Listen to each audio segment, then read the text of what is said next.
Hello mga bata, kamusta kayong lahat? Ako si Ma'am Roma, ang inyong kaagapay sa pag-aaral ng musika at ngayon ay tatalakayin natin ang Music 6 Quarter 1, Week 3 and 4. At ang ating pinaka-topic dito para sa Quarter 1, ito ay Module 2 na magkasama ang Week 3 and 4 ay Rhythm.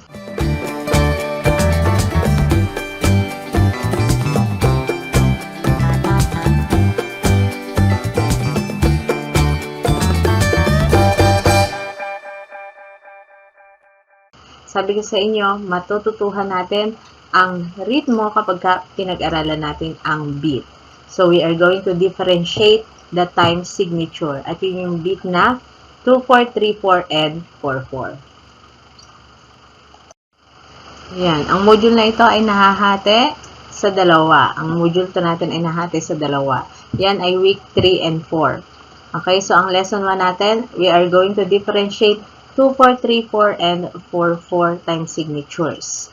And ang lesson 2 naman natin, differentiate the 2-4, 3-4, and 4-4 time signature sa 6-8 time signature.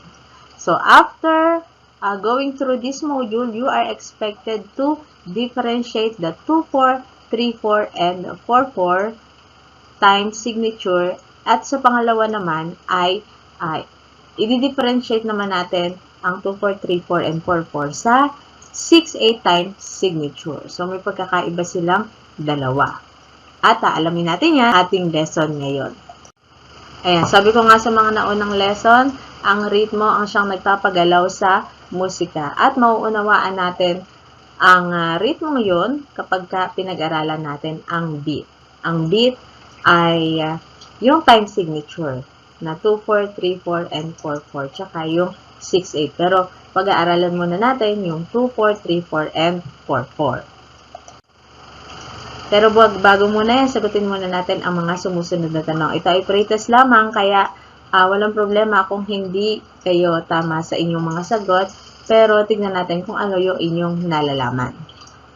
So, sa number 1, babasahin natin and understand each item carefully. Number 1, musical symbols are important in music. So, mga nakikita natin dito ay musical symbol. Yung meron tayong chiclet, meron tayong mga notes. So, yun. So, yun yung nakita natin dito. Ano yung nakaturo doon sa number na yon? Ano yung number na yon? Yung 3, 4. Ano doon tawag doon? Kung ang sagot nyo ay time signature, tama ang inyong sagot. So, yun yung pinakapag-aaralan natin ngayon. Yung time signature. Number 2, a time signature consists the upper and lower number. What does the upper number tell us? So, ito yung lagi natin tatandaan. Meron tayong dalawang number na makikita. Okay, katulad nito, 3, 4. Ano yung sinasabi nung 3? So, kung ang sagot nyo ay, it tells the number of beats in a measure, tama ang inyong sagot. Kung ilang beat yung kailangan nating magawa or kung ilang beat yung dapat nating makita doon sa isang measure. So, yung measure, eto yon. Ayan. So, sa isang measure na hinahati ng bar line. Okay? So, kailangan daw, katulad nito, yung 3, 4. Yung nasa taas, kailangan yung beat natin ay 3. Okay, yung quarter note, ito ay may 1 beat. 1, 2, 3. So, meron tayong 3. Ayun yun. Tapos, ito may 2 beat. Tapos, ito kalahati, di isa. So, meron din tayong 3 beats. So, ito ay 3 beats. Okay, so, it tells the number of beats in a measure. So, ito, isang measure na ito, isang measure din ito. So, ganun din dito. Meron tayong 3 beats and 3 beats. Okay? So, number 3, in a time signature, the lower number tells what note will receive 1 beat. What note will receive 1 beat in 4-4 time signature? So, ang sagot natin dyan ay quarter note. O, tandaan na lang natin yan, ha? Sa 2-4, 3-4, and 4-4, so, ang quarter note will receive 1 beat. Next, the value of notes will vary on a given time signature. What time signature is appropriate for this musical phrase? So, ang tawag dito ay musical phrase.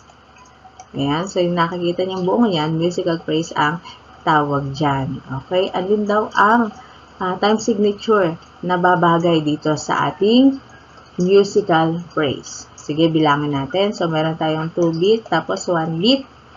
1, 2, 3. So, 3 beats. Meron tayong 3 beats. 1, 2, 3. 3 beats. So, meron tayong 2 beats, tapos isang rest na 1 beat. Ayan. 2 beats na rest, tapos 1 beat. So, ito ay 3/4 time signature. Okay? Bakit? Kasi ayun yung 3. So, 3 beats. So, yun yung beat na yung nasa taas. Ang nagsasabi kung ilang beat sa isang measure. Next, number 5. In 2/4 time signature, how many beats are there per measure? Sa 2/4 time signature, ilang beats? So, meron tayong 2 beat. Okay, per measure sa 2/4. Next, number 6. Identify the missing note needed to complete the second measure of rhythmic pattern in 4/4 time signature. So, meron tayong ilang beat nga? So, 4. Okay. So, kailangan 4 beats yung ating makita dito per measure. So, ito ang unang measure. Pangalawang measure. So, ang kulang lang naman dito ay pangalawang measure. So, bilangan muna natin yung unang measure. So, meron tayong 1 beat. Tapos, meron tayong kalahati. 1 beat din yan. So, ito ay 1 beat.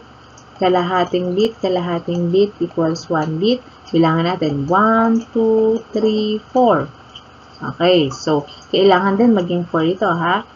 O 1 and 1/2 dahil may tuldok. O tandaan, itong notes na to or note na to, kalahati nito dapat ang idadagdag dahil ito ay kalahati. Ibig sabihin nitong tuldok ay kalahati nito na uunang note. So, ito ay 1 and 1/2. Next, meron tayong 1/2 beat. Tapos, so ilan na to? 2 beats. No, 1 and 1/2 plus 1/2 equals 2 beats. So, ilan na lang ang kulang sa 2 beats para maging 4? So, kailangan natin ng 2. Alin dito sa notes na to ang nagsasaad ng 2 beats? So, alam natin yan na letter A. So, ito ay half note para maging 4/4. Number 7, in 4/4 time signature, has another term called common time. What is the symbol for common time? O, tandaan mga bata na ito ang symbol ng common time. Mabilis naman kasi letter C siya. Ayan, letter C. Some musical symbol have its proper place on the stop. Where is the time signature located on the stop? Ito ba ay after the clef and the key signature? Ito ba ay after the clef and the key signature? Letter B, before the clef? Letter C, before the key signature? Or D, none of the above? So, ang sagot natin dyan ay letter A, after the clef. Pagkatapos ng clef, tsaka natin makikita yung time signature. Number 9, what time signature is appropriate for the rhythmic pattern below? So, tignan nga natin dito. So, ito ay 1/4 beat, 1/4 beat. Tapos, ito ay kalahating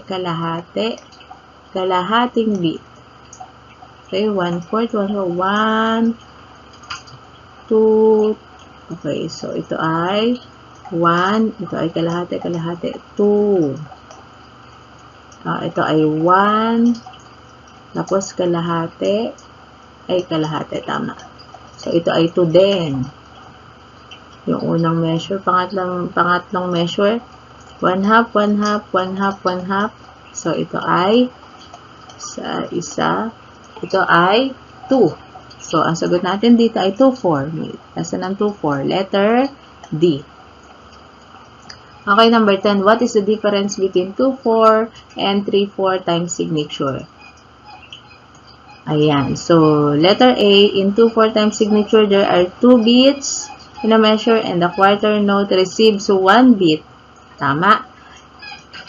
While the 3/4 time signature has 3 beats, so tama, in a measure and a quarter note receive 1 beat. So, tama ito.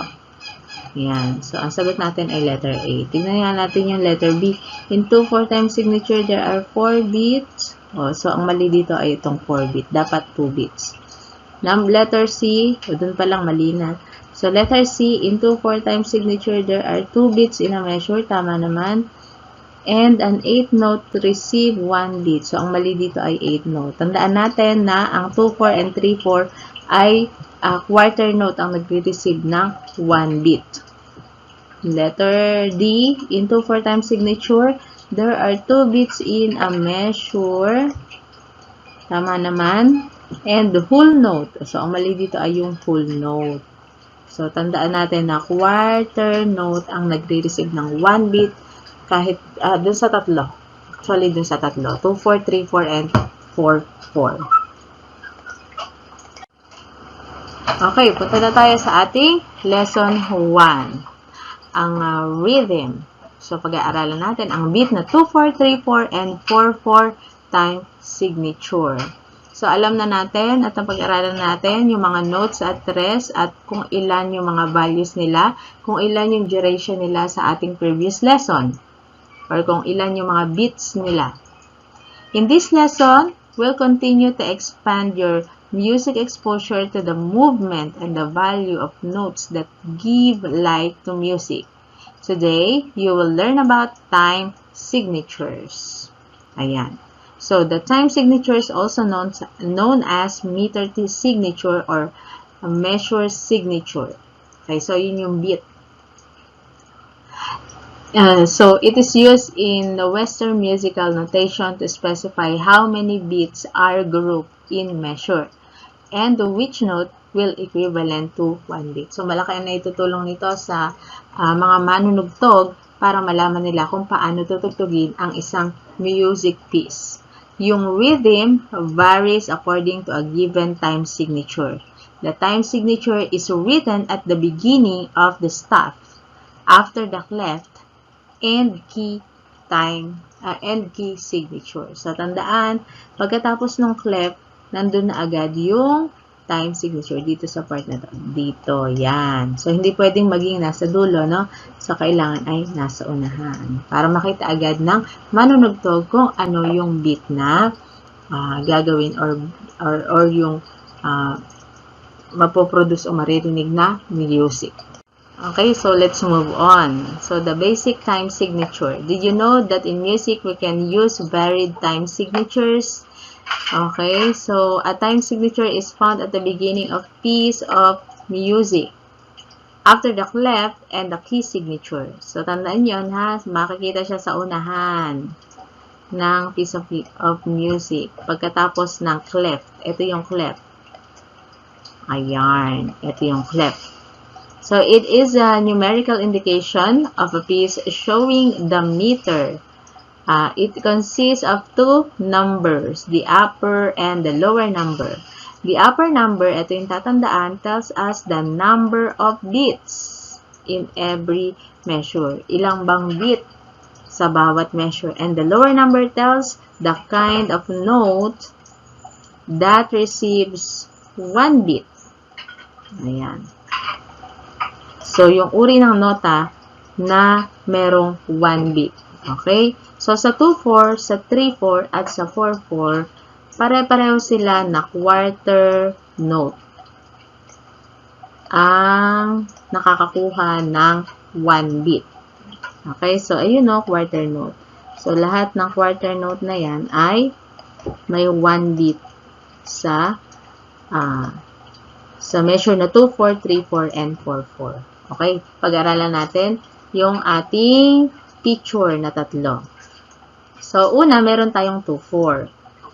Okay. Yung 2, nagsasabi ng beats per measure. So, meron tayo dito na 1, tapos 1. So, 2, 4. Okay. So, meron tayong 2 beats. Tapos, yung 4, ito yung quarter note. No? Na ang ibig sabihin ay 1 beat. Next, yung 3 beats, dahil ito ay 3-4, dapat ito ay tatlo din, yung beat na makukuha natin. 1, 2, 3. Sa isang measure. Ayan. So, ito ay isang measure din. Okay, so ito ay isang measure din. Sa 4-4, ganun din. Ang nagkakaiba lang sila doon sa beat. Pero pare-pare silang quarter note gets 1 beat. Okay, so what are the basic time signature? Yung basic time signature natin, number 1 ay 2-4, 3-4, and 4-4. What kind of note receive 1 beat in 2-4, 3-4, and 4-4 time signature? So, ang sagot natin dyan ay quarter note. Yan, quarter note. In 4-4 time signature, how many beats are there in every measure? So, ayun. So, meron tayong 4 beats in every measure. How many beats are there in every measure in 2-4 time signature? So, ayun na. Sa taas, meron tayong 2. Next, in 3-4 time signature, how many quarter notes are there in a measure? Ilan daw quarter notes meron sa measure na 3-4? Ay di 3. Ayan. So, tapos na tayo dito. Okay, let's go now to activity 1. Songs have different time signatures. That's what makes them different from one another. Okay, let's analyze the following songs. Ayan, pakinggan natin at pag-aaralan natin yung Pamulinawin, Ili-ili Tulog Anay, and Hear the Bells. Okay, pag-aralan muna natin yung Pamulinawin. Pakinggan.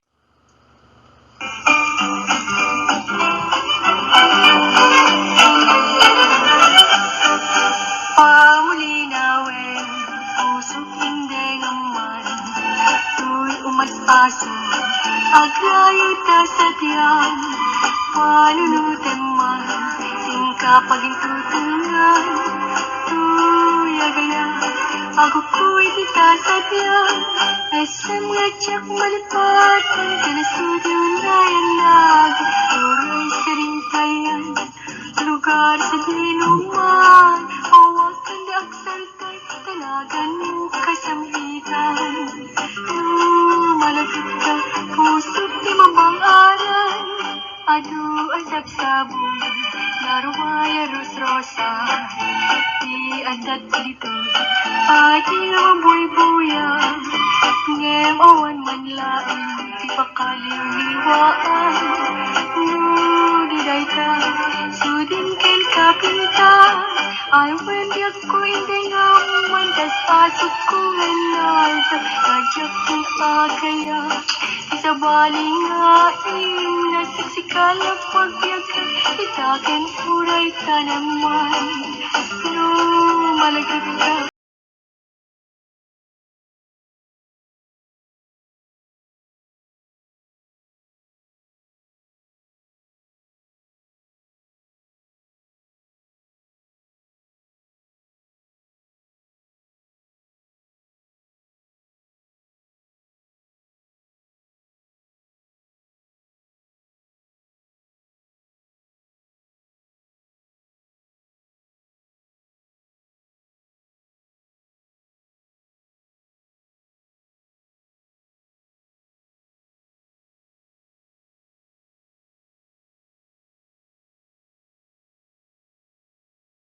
Yun. So, yun yung awit na Pamulinawin.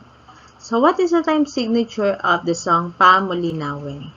So, time signature niya ay, makita natin dito, ay 2, 4. Ay, wala palang guhit. Yan, hindi ito fraction. Kaya ito ay 2, 4. Walang guhit yan ha, dahil hindi siya fraction. Okay? So, mukhang fraction siya, pero ang kaibahan niya, wala siyang guhit sa gitna. Next, what are the different kinds of notes found in the first staff? So, ito ang una nating staff. Ito ang ikalawa. So, ano daw yung mga notes na makikita natin sa first staff? So, quarter note, 8 note, 16 note, dotted half note, ano pa? May nakita po ba kayo? 8 note, ayun, half note, Ayun lang. So, yun lang ang nakita ko. Next, what kind of notes receive 1 beat into 4? So, ang sagot natin dyan ay quarter note.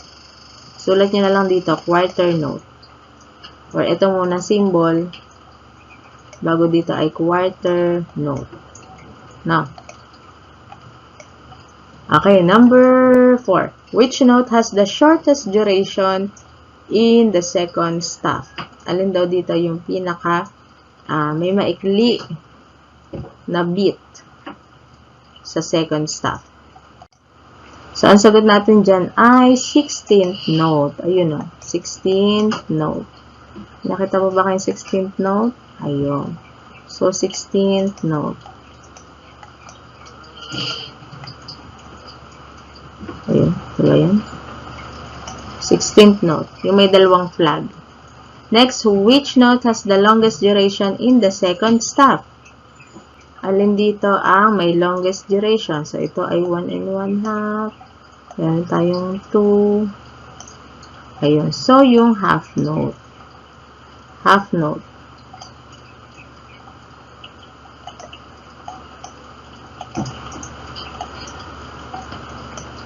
How many beats are there in each measure? So, sagot natin ay 2. How many dotted notes are found in the musical score? Okay, so, dotted notes are found. So, ito, 1, 2, 3, 4. So, 4 yung nakita natin na dotted quarter note. So, yun lang naman yung nakita ko na may dot. Ayan. So, pag-aralan natin ang awit na Ili-ili tulog anay. Aawitin ko na lang. Ili-ili tulog anay, wala diri mo nanay, kadto tsyenta bakal papay, ili-ili tulog anay. So, what is the time signature of Ili-ili tulog anay? So, nakita natin dito na ang time signature niya ay 3-4. Oops. Walang guhit. Dahil ito ay hindi fraction. 3-4. What are the different kinds of notes and rests found in musical score? Ayan, pakilista. Ang mga rests na nakita natin dito ay quarter rest, 8 rest. May rest pa ba? Yun lang. Okay, next. Yung sa mga notes naman, okay, isa-isay natin, pakilista. 8 note, quarter note, dotted quarter note. Ayan. Meron pa ba? Dotted quarter note. So, wala na tayo ibang nakita. So, yun lang ang ililista nyo. Yung 8 note, quarter note, dotted quarter note. Quarter note. Ayun. So, meron tayong 1, 2, 3, 4 na ililista. Tapos, yung rest naman, meron tayong 2 na ililista. So, ang pinaka-ililista natin dyan ay 1, 2, 3, 4, 5, 6. 6 ang nakita natin dyang note at rest. Next, what kind of note receives 1 beat in 3/4 time signature? So, ang nagre-receive ng 1 note ay quarter note. In what beat did you start singing? Okay, in what beat did you start singing? So, una, meron tayong 1 beat, tapos, ang 8 note ay kalahati, o 8 rest ay kalahati. 1 1/2 beat, bago tayo umawit. 1 1/2 beat. 1, 2, ili-ili, tulog anay, wala diri mo nanay. So, 1 1/2 beat muna. In what beat did you start singing? 1 1/2 beat. So, doon sa pataas. 1, ili-ili. Tama ba? Yun. So, doon sa pagkakarinig natin at dun sa beat at dun sa nakita natin na rest at ayun. So, rest muna. Ibig sabihin yung rest, walang tunog, no?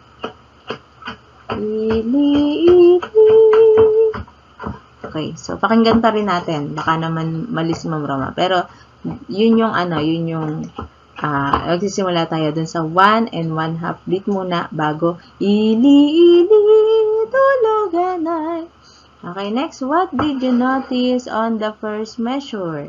Ano yung na-notice natin sa first measure? Okay, so what did you notice on the first measure?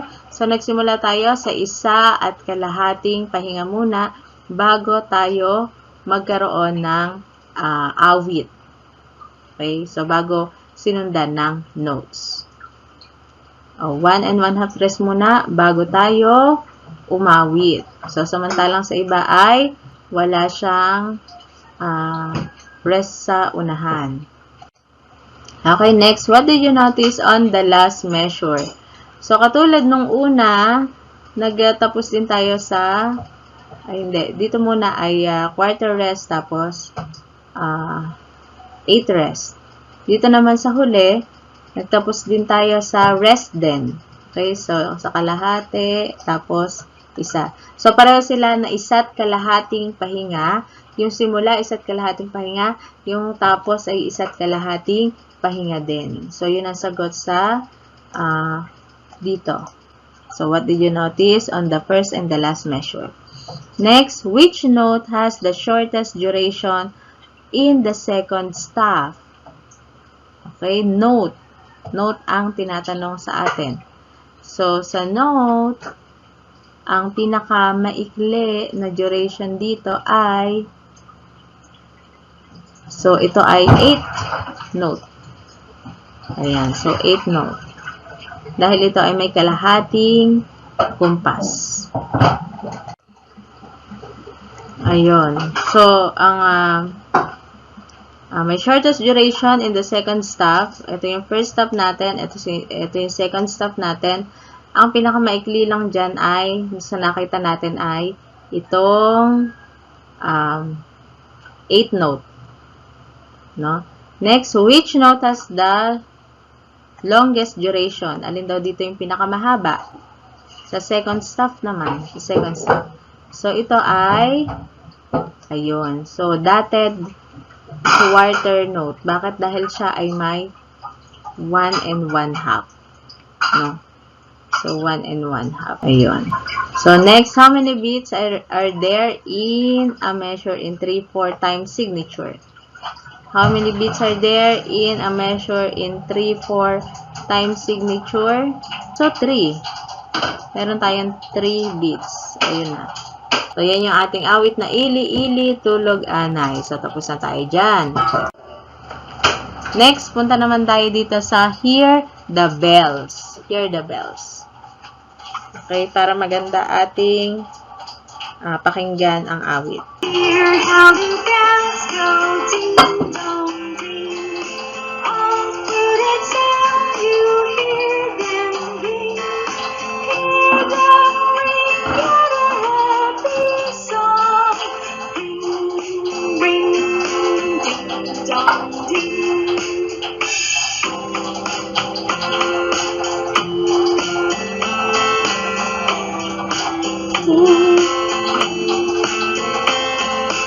Okay, so yun yung awit na Hear the Bell. Sagutan na natin yung mga sumusunod na tanong. Okay, pag-aralan natin ang awit na ito. What symbol did you see after the G clef and a flat sign? So, yung time signature na, or common time signature, ito. Ayan. So, what symbol did you see after the G clef and a flat sign? So, pagkatapos ng G clef at flat sign, makikita natin dito ang C. Yung kaninang tanong natin, so ano yung C? Ito ay common time signature.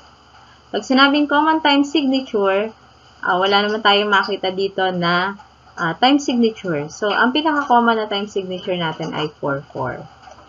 Ayan, yun po ang tatandaan natin. 4/4 time signature. So, makita rin natin sa measure na ito ay may 4/4 time signature. Kasi meron tayong 1, 1, tapos 2, So, meron tayong 4, 4 times signature. Ayun. So, tignan natin sa lahat ng bawat measure. So, lahat yan ay may 4. Kasi ito ay 1, 2. Ayan. So, ito ay may 1 din. Dahil 1/2, 1/2. Tapos, 1, 1. So, ito ay may 4. So, lahat yan, sa bawat measure, meron tayong makikita na 4 bits. Okay, so tapos na tayo dito. What time signature has this symbol? Ayun. So, nabanggit na natin kanina. So, ang sagot dito ay 4, 4. 4, 4. 4, 4. Next, what kind of note received? So, 1 bit in 3, 4 are the different kinds of notes found in musical score. So, isa-isahin natin. So, meron tayong quarter note. Meron tayong 8 note. Half note. So, yun lang ang nakita natin, no? Next, number. Tapos na tayo dito. So, isa-isahin nyo lang yung sinabi ko. Yung quarter note, 8 note, at half note. Next, dito naman tayo. What kinds of notes receive 1 bit in 3, 4 times signature? So, ilagay nyo dito quarter note.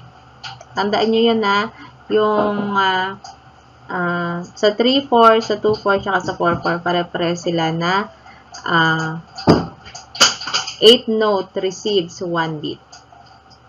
Next, dito na tayo sa tanong na to. Which note has the longest and shortest duration? So, makikita natin dito na ang longest duration natin ay half note.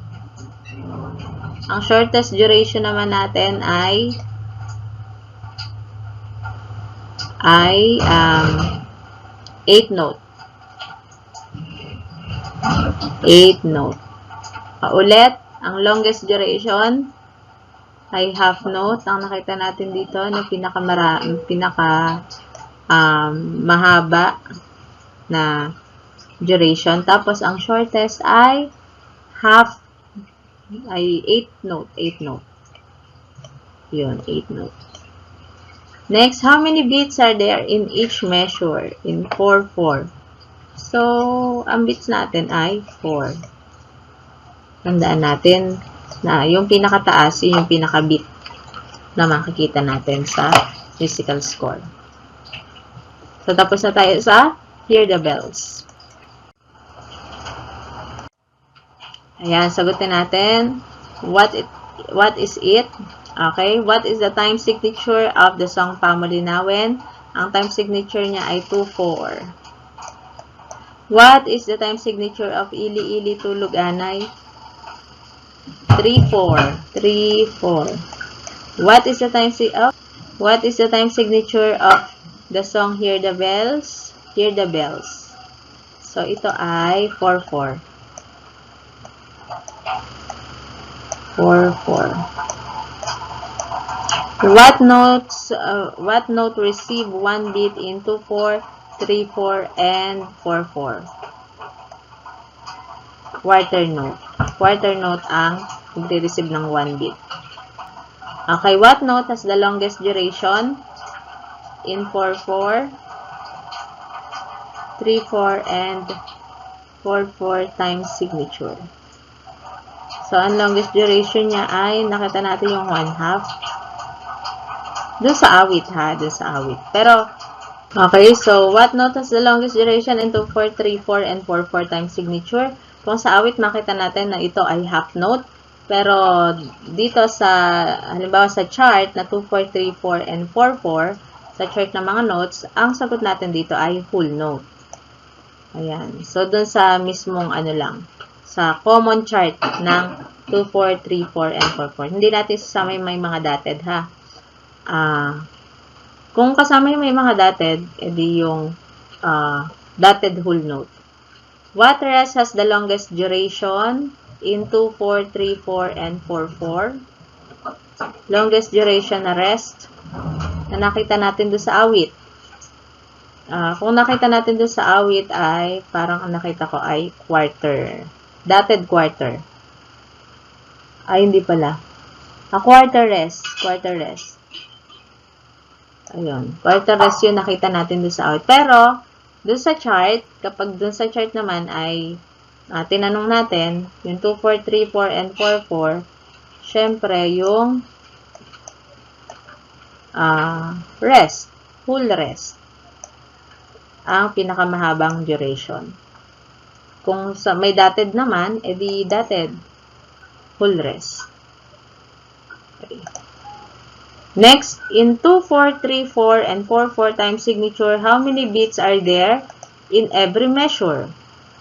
Ilang beats ang nandito sa every measure? Okay, in 2, 4, 3, 4, and 4, 4 time signature, how many beats are there in every measure? Okay, so sa 2, 4, isa-isahin natin. Lagay nyo na lang sa 2, 4, ay di 2 beats. Sa 3, 4, 3 beats. At sa 4, 4 ay 4 beats. Okay, sing the 3 songs above. So, sa inyo na to, aawit kayo ng Pamulinawin, Ili-ili Tulog Anay, tsaka yung Hear the Bells. Mabilis naman siyang sabayan. Okay, so, ito nga pala, dito sa 4-4, what is the time signature of yung Hear the Bells? Pwede natin sabihin 4-4 or common time signature, no?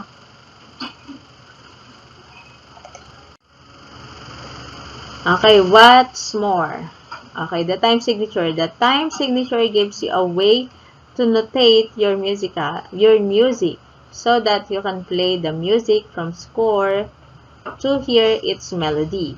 The melodic progression and organizational pattern of beats as indicated by the time signature is how you hear and feel the meter of musical piece. Mararamdaman nyo yun, yung pinaka-beat niya, mararamdaman niya kapag pinakinggan nyo maigi yung isang song. The basic time signatures are 2-4, 3-4, and 4-4. Again, yung 4-4 ay tinatawag na common time signature. These are commonly used in musical score as presented in music lesson. The 2-4 time signature is a march rhythm, katulad ng mga lupang hinirang. Ayan. While a 3-4 time signature is waltz rhythm. The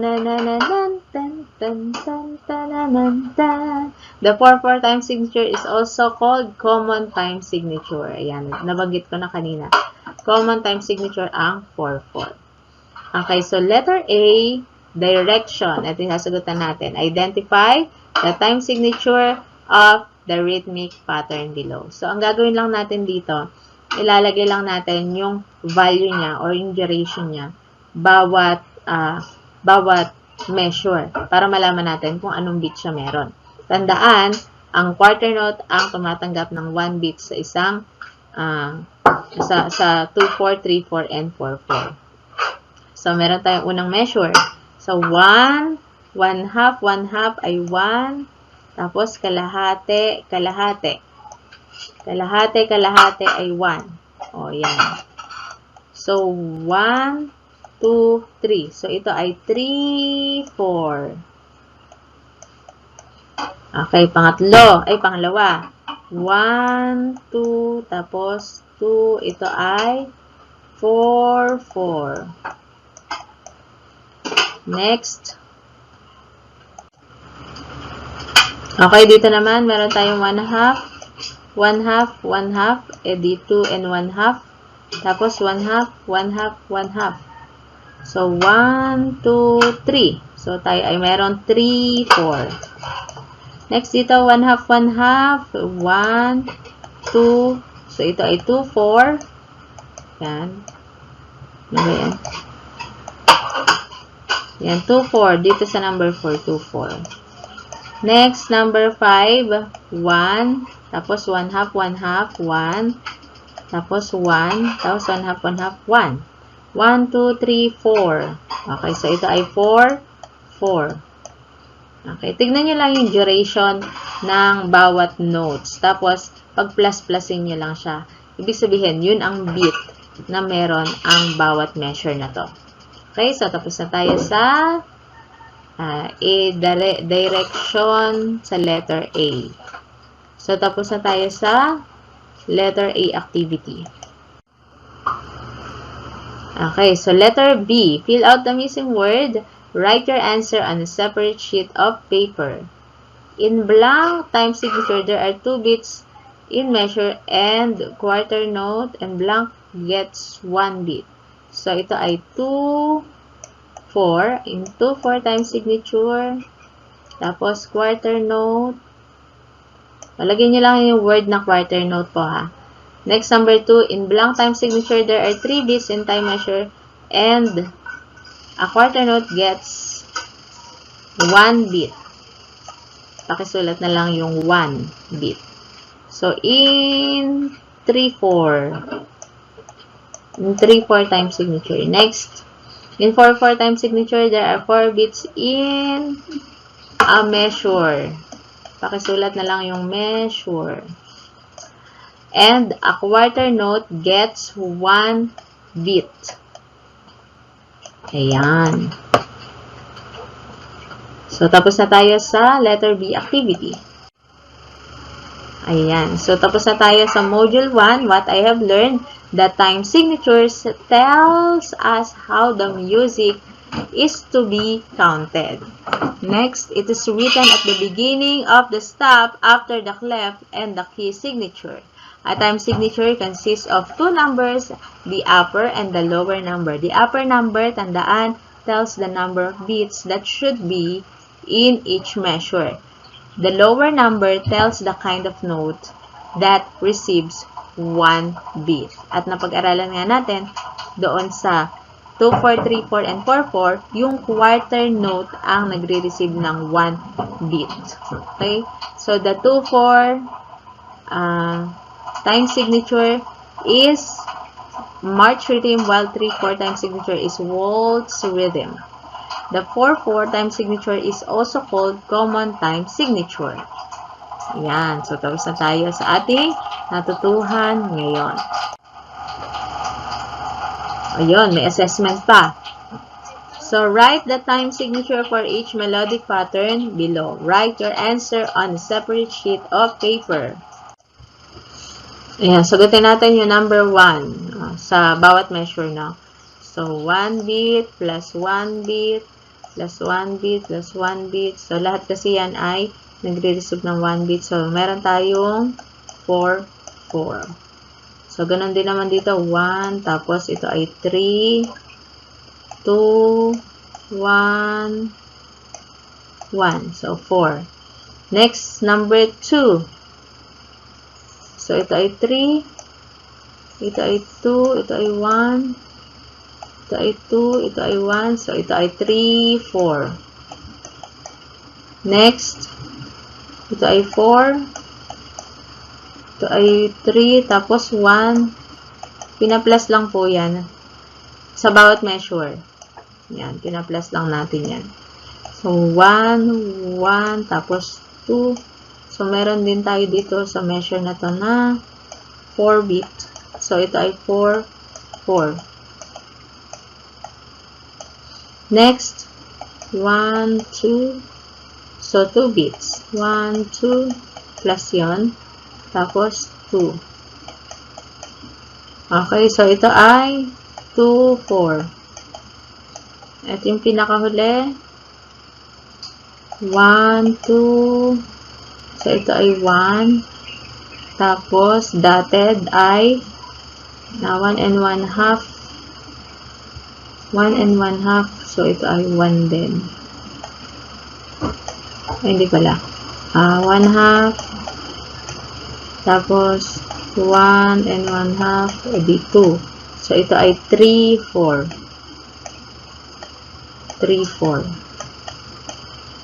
Yan, 3, 4 yan. Kasi 1 half, 1 half, 1 half, 1 half, 1 half, 1 half. Ayan. So, 3, 4. So, ulitin natin. Yung una ay 4, 4. Number 2, 3, 4. Number 3, 4, 4. Number 2, 2, 4. Number 5, 3, 4. Ayun. Tapos, meron pa tayong assessment. Read and understand each item carefully. Write the letter of the correct answer on a separate sheet of paper.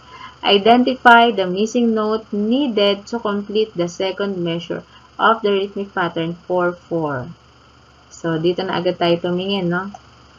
Alam naman natin na 4-4 to. Kasi, may 1 bit, 1 bit, 1 bit, 1 bit. Kapag pinagsama, inisa ko na lang ha, 1/2 ay 1. Next, ito ay 1 and 1/2. Ito ay 1/2. Hindi meron tayong 2 bits. So, ang kulang natin dito ay sorry. Ang kulang natin dito ay kalahating nota. Half note. Next, in 4/4 time signature, what note will receive 1 bit? Sa 4/4, what note will receive 1 bit? Edi, quarter note. The value of notes will vary on a given time signature. What time signature is appropriate for this common musical phrase? So, ito ay kalahati. Ito ay 1. So, 3, 4. May 3, 4. Ayan. So, ito ay 3 din naman. Ito ay 3 din. Ito ay 3. So, yun. 3, 4 ang ating number 3. Next, in 2/4 time signature, how many beats are there per measure? So, ito ay 2 beats per measure. In a 4/4 time signature has another term called common time. What is the symbol for common time? Ayan. So, ito ang symbol for common time. Next, some musical symbol have its proper place on the staff. Where is the time signature located on the staff? So, after the clef and the key signature. So, ito rin yung tanong kanina sa pretest, no? So, inano lang natin, pinag-aralan na lang muna natin bago natin sagutan itong assessment. So, bilangin nyo kung ilan yung tama nyo doon sa una at dito sa pangalawa. So, what time signature is appropriate for the rhythmic pattern below? So, ang rhythmic pattern natin ay, so, ito ay kalahati, 2, 3. So, ito ay 3, 4. Wait lang. So, 1/4, 1/4. So, 1/4, 1/4 ay kalahati. Tapos, ito ay kalahati. Okay, 2. So, ito ay 2 din. Meron tayo dito rin 2. Kasi kalahati ay 1 plus 1. Ayan. So, ito ay 1. So, meron tayong 2, 4. Letter B, sagot natin dito. What is the difference between 2/4 and 3/4 time signature? The 2/4 time signature are 2 beats in measure, and quarter note is to receive 1 beat, and time signature has 3 beats in a measure, and quarter note receives 1 beat. So, letter A. So, dito naman, ang mali naman dito yung half note. Tapos dito, ang mali dito ay yung 8th note. Yan, 8th note. Kasi dapat ay quarter note. In time signature, there are beats measure. Tapos, ang mali naman dito ay whole note. So, tandaan natin na 2/4, 3/4, and 4/4 is a quarter note ang nagre-receive ng 1 beat. Number 9. Musical symbols are important in music. What is the symbol pointed by an arrow? So, ito yung time signature. Okay. So, time signature consists of upper and lower number. What does the upper number tell? Yung upper number ay it tells of 1 beat. It tells the number of beats in a measure. Okay? So, tapos na tayo sa 1 to 10 assessment. Oh, may additional activity pa. Identify whether the time signature used in each rhythmic pattern is 2/4, 3/4, and 4/4 time signature. Write your answer on a separate sheet of paper. So, tignan natin. So, number 1, 1 plus 1, tapos 1 plus 1. Kasi ito ay kalahati, kalahati, kalahati, kalahati. So, ito ay 2, 4. Number 2, ito ay 1 and 1/2, tapos 1/2. Eh, dito na sila, 2, 3. Ito ay 3, 4. Number 3. Kalahati. So, ito ay 1 plus 1 plus 1. 1, 2, 3. So, ito ay yun, 1. Tapos, ito ay kalahati. Ito ay 1 and 1/2. 3. 3, 4. Tapos, ito ay 2. Yan, kita naman agad. So, ito ay 2, 4. Next, 1, 3, 4. So, ito ay 4, 4. Ayan. So, mag-isip din kayo kung paano kino-compute yung measure. So, 1, tapos plus 1/2, plus 1/2, plus 1, and 3/4. Ayan. Tapos plus 1/4. Ayan. So, ito ay 4/4. 1, 2, 3, 4. Ayan. So, maraming salamat mga bata sa pagsama sa ating Module 2, Lesson 1. So, Lesson 1 muna ang ating pinag-aralan ngayon. Don't forget to like, share, and subscribe para abang kayo sa Lesson 2 para sa Module 2. So, i-upload ko na rin yung Module 2 na Lesson 2. Yun naman yung, i-compare natin yung 6-8 sa 2-4, 3-4, and 4-4. Maraming salamat. Thank you and keep on watching. Maraming salamat sa pagtutok.